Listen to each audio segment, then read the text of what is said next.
Bonjour.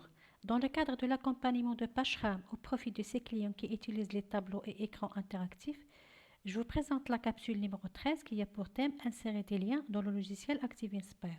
Dans la capsule précédente, on a vu comment créer un lien entre un objet et un fichier son.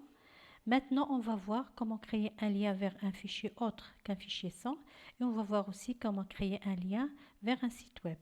Donc, on va commencer par créer un lien vers un fichier. Donc, c'est le menu Insérer, Lien, Fichier. Donc, on peut choisir n'importe quel type de fichier, Word, PDF, PowerPoint ou n'importe quel type. Voilà. Je vais chercher le fichier sur mon ordinateur. Par exemple, je vais choisir ce fichier PDF. Voilà.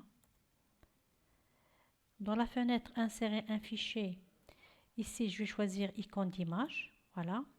Et puis, il est préférable de choisir l'option stocker le fichier dans le paperboard et je valide par OK. Donc voilà, on a une icône qui permet d'accéder à mon fichier. Donc je passe à la page suivante pour créer un lien vers un site web. Avant de commencer, je vais d'abord copier l'adresse du site web. Donc je vais réduire ActiveInspire et je vais copier l'adresse du site web vers lequel je vais créer un lien.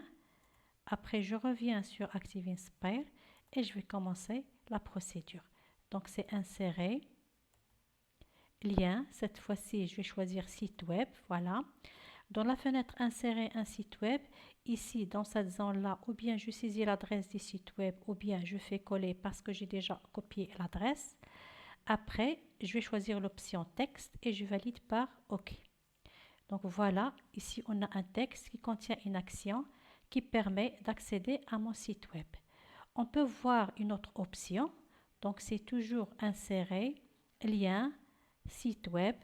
Après, je vais coller l'adresse du site web, coller, et puis je vais choisir objet existant. Donc je vais créer un lien à partir d'un objet existant, donc c'est l'image 8, voilà, et je valide par OK.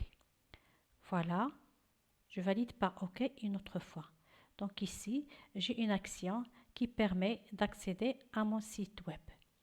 Donc voilà, dans cette capsule, on a vu comment créer des liens vers un fichier et vers un site web.